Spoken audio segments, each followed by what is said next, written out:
Right, that's left the car behind, pointing towards the cottage there. You can just see his chimney through that gate.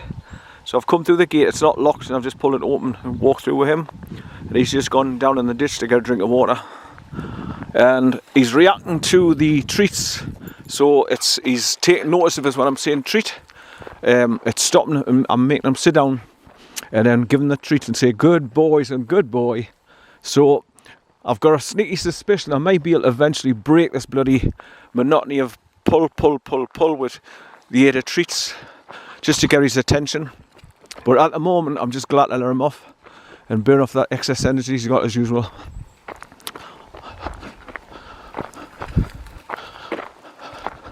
Right, so I'm just going to have to apologise for the bouncing up and doing of the camera, because obviously I'm walking along holding the camera in front of us, whereas normally I've got my GoPro 13 on my cap peak. Right, so we're stopped off at Sweet Hope Loft Fishing Lake on the way here, so he went for his toilet business there, so he not need to go to the toilet now.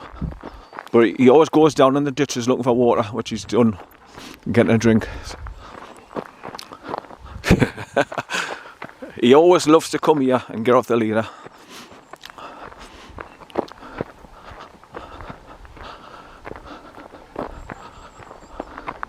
Right, so this is where I came to last time and parked just here. I think it was this one. And I just parked here, point my car in that direction where the wooden gate is there.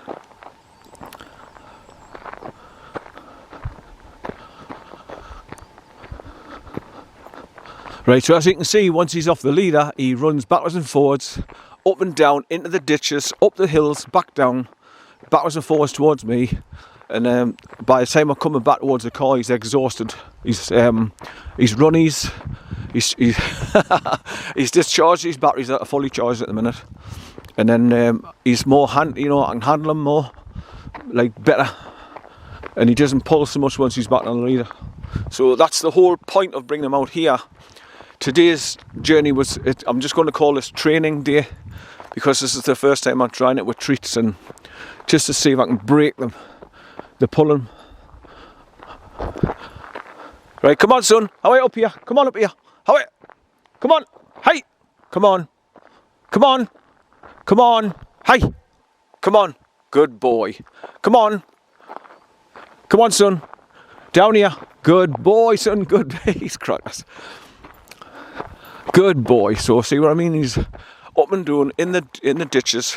Look, he's running full pelt of hell there. This is what I want to see. Happy dog. And of course I can't do this round the towns where I live.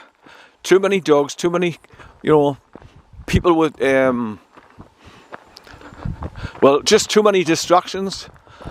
Obviously you need your full attention of your dog. And this is another reason why I've come out here, because there's no distractions, there's no sheep, no horses, no people, no dog walkers. Just pure fresh air and lots of room to run backwards and forwards without people being fear of a big dog running towards them. And there's no way on earth I would be putting a muzzle on them, not a hope in hell. It's cruel. Especially in this heat when it gets hotter and hotter. And you can see when these dogs that have got these plastic bloody muzzles on, the dog looks just totally sad.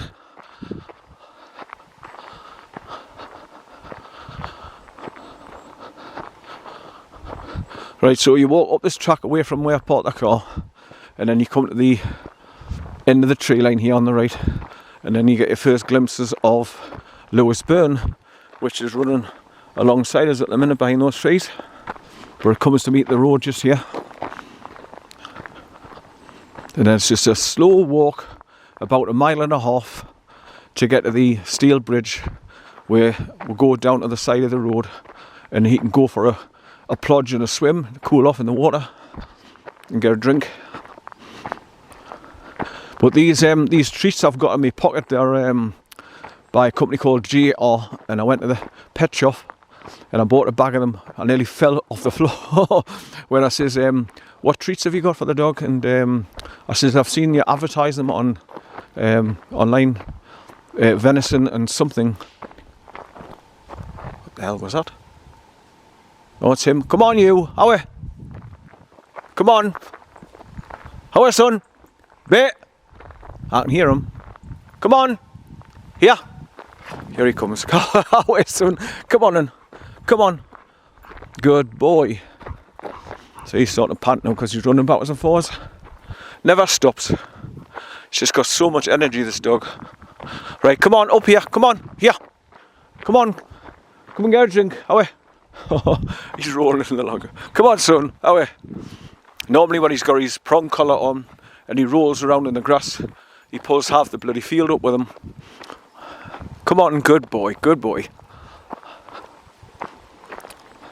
Right, so I'll just record up until I show you this first glimpses of Lewisburn down to the right there.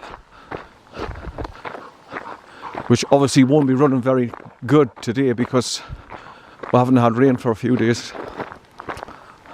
Well, not lots of rain anyway, so it'll just be trickling over the dry boulders that build up on both sides of the stream. Right, so as you can see, it's been a bit of an uphill from where I parked the car. That's why I wanted to drive up to the next lay-by where I did last time there. Just past that second bush there, I pulled in there. And then obviously when you're coming back towards the car and you start coming up this hill, it's not as taxing on your legs and feet.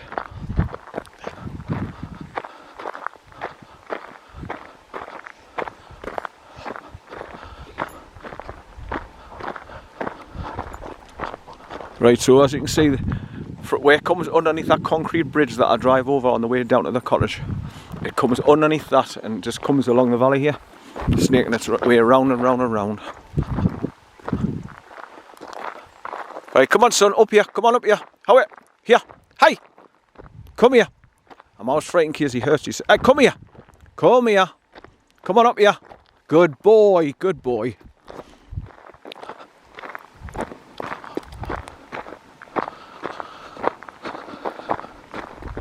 Obviously that's why when we get to the far side, that's the area that he can go down and go in the water and get a drink. And he dives in the water and it goes up above his back in the cool water, so it cools him off.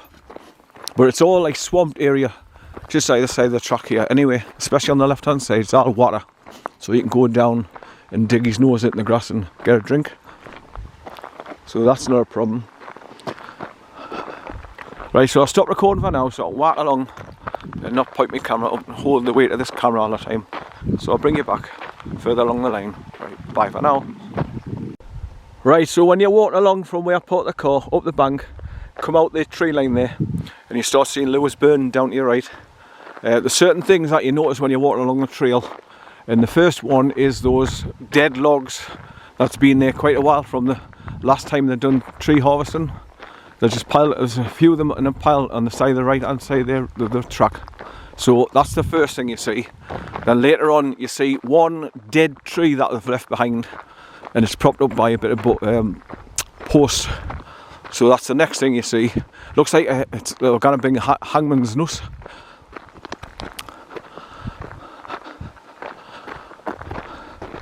Right, so I'll keep recording in increments as I'm walking along. If anything comes of interest, I'll point my camera and start recording again.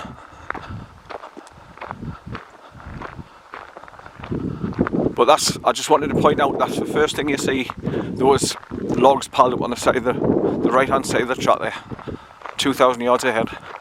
Right, so I'll bring you back. Bye for now. Right, the next thing that you notice is a load of logs that were kept up by two poles stuck on the side of the ground where the trees are starting rolling down towards the river, and they propped them up there. So that's what you notice there. And then you're going like slightly uphill around the left hand bend, 50 yards on there, look. So these are the things that you remember as part of the track when you're walking along, so that when you're coming back the way you know how far it is back to the car and such and such. But he's having a really good time. He's just been scratching his back in the gorse bushes and rolling on his back. So as usual, he has a fantastic time when I bring him up here. And that's why I drive 60, I think it was 67.1 miles or something like that from South Shields where I live to bring him here so I can let him off and have his freedom to sniff and pee and run backwards and forwards and just generally burn off all that energy he's got.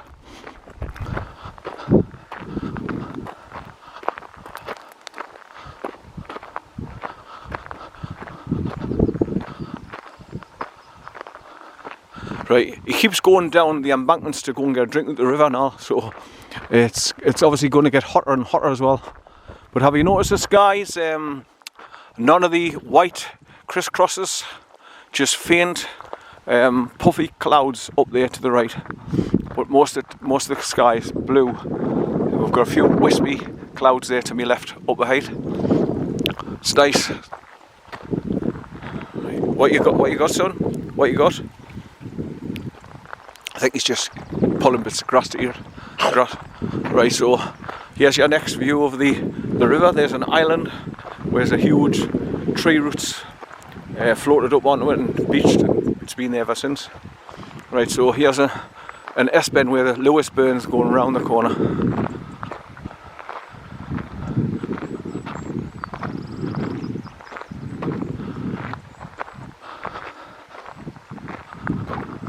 Right, so I'll bring you back further along the track.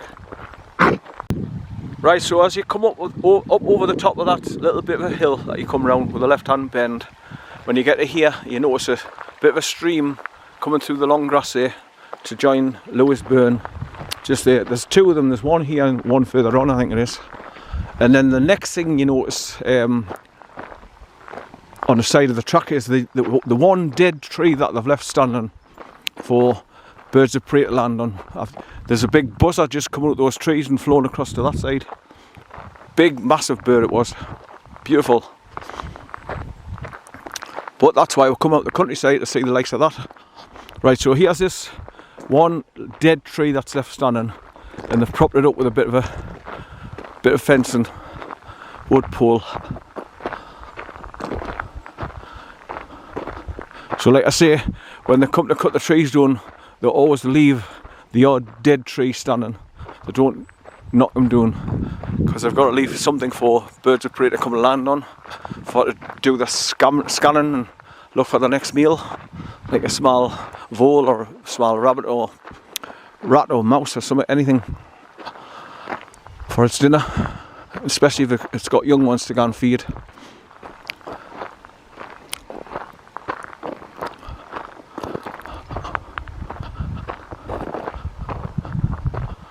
He just stops dead in the grass and you wonder what he's doing. He's either eating grass or thinking about flipping over and scratching his back. It's funny how he just stops dead though. Not unless he's going to the toilet again. Maybe. I think he's just gone to the toilet again. That's why he's sitting still. Good boy, son. Good boy. Who's a good lad? Who's a good boy? Who's Grandad's boy? Huh? Who's Grandad's boy? Are you a good boy for your Granda? Right, here he goes again. Up and down, that's why he's knackered when we start coming back the way to go to the car. Come on, up here. No, come on, up here. Come on. He's got to end up hurting his bloody legs. Look, he's like a gazelle. Talk about being happy, you bugger. Come on then, Howie, up here, come on. Up here, come on. Come here, up here, come on. Up. Come on up. See, what I'm frightened of is there's always ditches as well here full of water, and you just go bounding into them, and I hope he doesn't hurt his legs, but he's gone doing it to cool off the long grass. Good boy, son. Good boy. So this is what I'm up against when I'm trying to hold him back. You can see how much energy he's got, and he's strong as a bull. Like I say, the only way I can describe it is trying to hold back a freight train with a bit of wool in your hand. Impossible. Right, so you've got the nice views straight ahead, look, going up the bank on the far side. Right, so I'll stop recording for now until I get further up. And yeah, I'm coming up to another uphill, round the corner, left-hand bend here. So get up and over around that and drop down on the other side. So bye for now. Right, so I'm coming up and over the top of this bit of a bend, round to the left, and then drops down again, as you can see. And there you've got views of the next S bend in the Lewisburn. And the beauty of it is, you see, he can go ahead, he can run backwards and forwards, and I can see quite a distance ahead. There's no trees in the way, so as long as he stays pretty close to the truck either side, I can see him and know where he is. And that's another good thing about coming here. I've got no fear of him running off. At the moment he's just enjoying rolling on his back and scratching his back in the gorse bushes. You can just see the gorse bush move. I know he's scratching his back when he's just dove head first into it and rolled over on his back. That's what he does when he has a scratch. Right, so he's got his new martingale collar on, a pink one. It's supposed to, when you clip onto the front, it's supposed to pull them round and stop them pulling, but not a hope in hell, not with this tank. Now it stops them. So that's why I'm hoping, after he's run ragged and just burnt off all that energy and he wants to pull, and I break his concentration by using the treats. So he stops and looks up to me for a treat, and I keep getting a little break from his pulling on my arms, trying to hold him back. That's in theory. Whether it's going to work or not, I don't know. But I've watched loads and loads and loads of videos on training your dog and using the treats and put them on a 6 foot lead and get them to turn around and this, that and other. But that's for like people who are not disabled like me, who can walk normally and have 2 hands, 2 arms to use to train your dog and pull them back a little bit when they need to, get a little pop.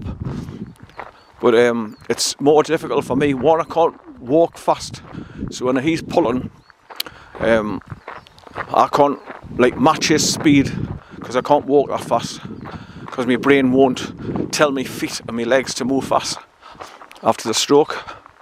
And the other thing is, I've only got the use of my right hand and arm, so I've got to keep him on his leader in my right hand. So when he's been pulling for a long period of time, my right arm and shoulder starts to ache like hell, and that's when I start getting fatigued, and then I start getting angry when the more he does it. So I turn from a normal everyday person into Mr. Hyde, Jekyll and Hyde, and I don't want to be like that. But the arrangement I've got with my daughter at the moment for bringing them out is, like, I'll be bringing them out today, and then I'll leave it for another fortnight, then bring them out after a fortnightly weekend and bring them out. And if I continue to try and train him, I'll bring treats and bring him out here or somewhere like this, where I can get his full attention and just leave him off the leader, burn his energy off, and then hopefully train him that way. Right, so bye for now. Right, so here's the next thing I notice as you walk along this track. You've got these green bushes here, and just behind it there's a massive pond, like it's a flooded area where there's loads of water coming down from up there and settled down behind these green bushes. So when you get to the far side or you're coming back the other way, you can actually see all the water behind this green bush. So just keep an eye on him in case he goes down and drops into it, because you just never know how deep they're going to be. But I mean, having said that, Bear's used to going in water now, so he's not frightened. So if he did go into a big massive pool, which he has done before, he just starts to swim and get out of it. So I've got no panic about him drowning. He's a natural born swimmer, and he's got the power in his legs to get out of it. Come on, son, away. Come on, away. Come on, son, away. Good boy. Good boy. Go on then. Go on. Go on. Good boy. So once again, you see, this is where I can relax as well, because I've got him out in the countryside. He's not going anywhere in a hurry. He knows where we are because he's been here several times with us now. So he knows what's expected, and he doesn't try and nick off. On the odd occasion, he'll go running up the hills and through the gorse bushes, but I just put that down to excess energy and he wants to burn it off. So I'll let him go. The more he runs up and down, the quicker he tires himself out. So it's better for me when I'm walking back along. Right, so here's another S-bend in Lewisburn, where it's going around the corner there, past those Christmas tree type things.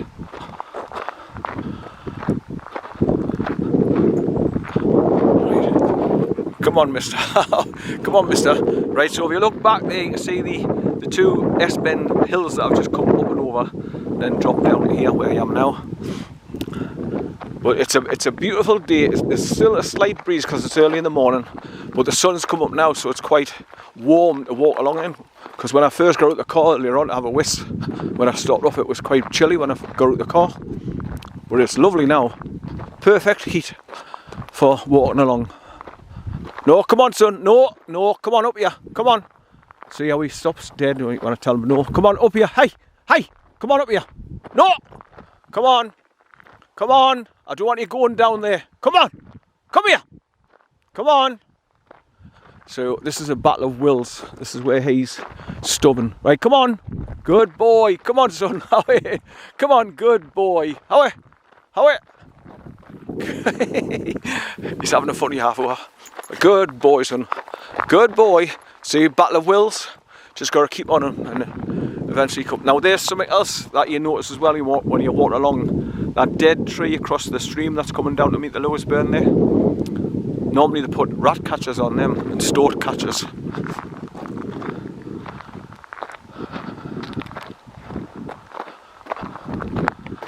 Right, so I'll bring you back. Bye for now.